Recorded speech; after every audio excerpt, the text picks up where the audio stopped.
ภาษา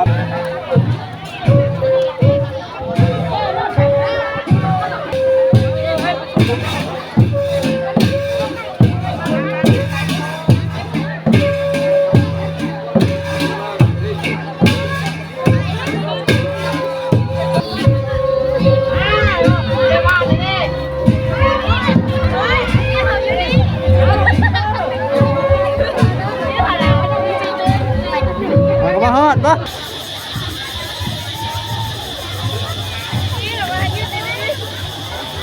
เฮ็ดรูปหน้าปกมัน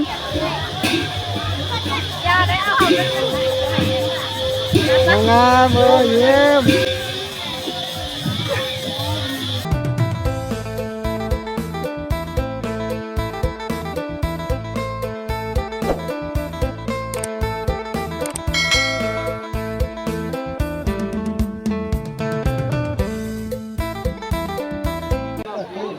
ทักทายสวัสดีพี่น้องกองป่าเด้อสุขคนมื้อนี้พบกันฮอดแล้วสมเก่าสมเคยมื้อนี้เฮากับพี่และพี่น้องผู้สาวมาหลายพี่น้องนี่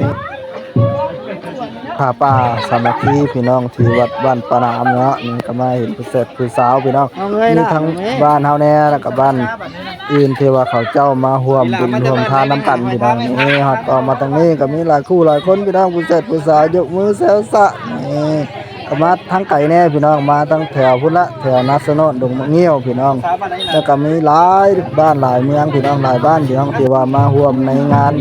บุญผ้าป่าสามัคคีของชาวบ้านปรามพี่น้องนี่มีทั้งผู้ชายผู้สาวรุ่นน้อยรุ่นใหญ่มีทุกไส้พี่น้องนี่กำลังไหลที่เข้ามาพี่น้องตอนนี้กำลัง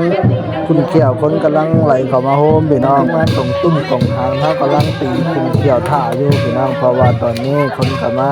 หลายแล้วพอสมควรพี่น้องแต่ว่าทันนอนเวลาเป็นแห่เนาะมันกำลังท่าอยู่พี่น้องโอ้นั่งกล้องเข้าไปพี่ให้น้องเบิ่ง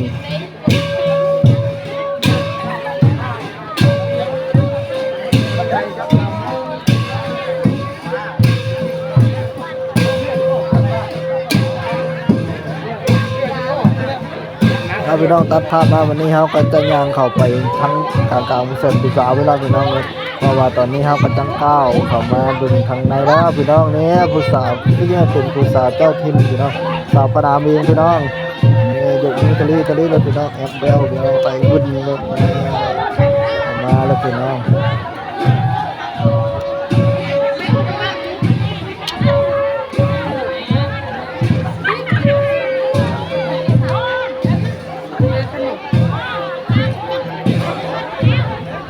พี่น้องมานี่กับ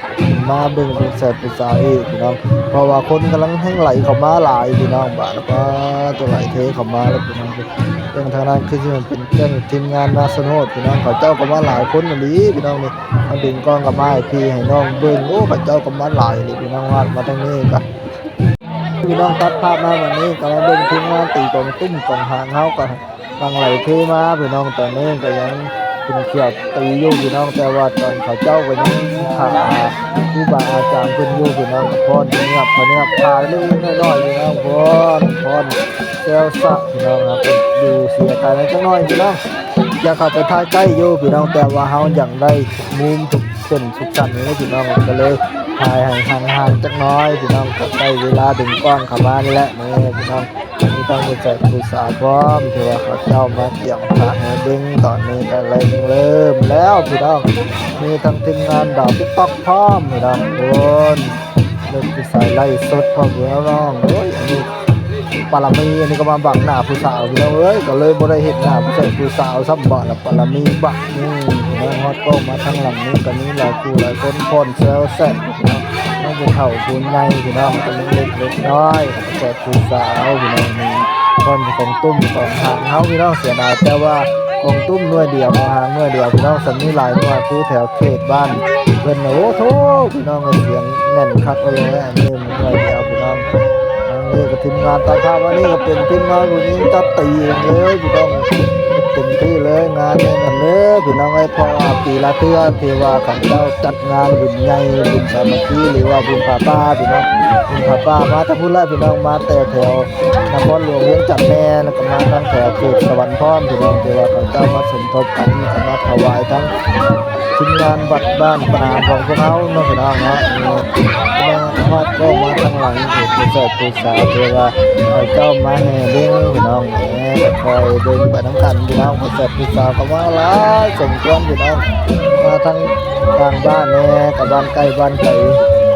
บ้านไกลเห็นเคียงพี่น้องเทว่าของเจ้ามาเฮ็ดพี่น้องเนี้ยมาบ้านนี้เฮาก็เห็นไกลแล้วพี่น้องไกลแล้วแต่นี่ก็สิเป็นทีมงานแต่งมาแต่แถวบ้านโดนปลาไหลพี่น้องหรือว่าแถวเขตดงไหนดงท่าพี่น้องครับเข้ามาแล้วนี่พี่น้องครับเช้าสะพี่น้องสะมาแต่รุ่นแล้วพี่น้องหากมาฮอดปะหากมาฮอดปะอย่ารอบ่ได้มาจังน้อง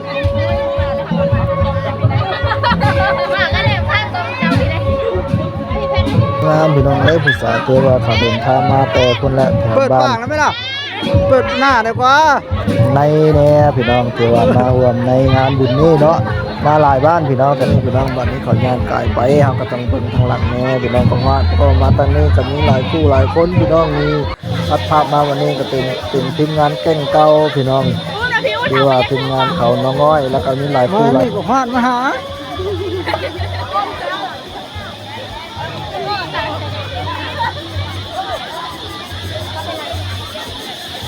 แม่บ้านเปิดหน้าแล้ว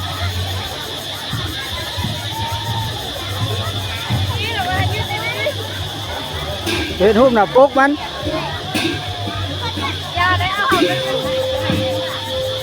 งามเอ้ยเยี่ยม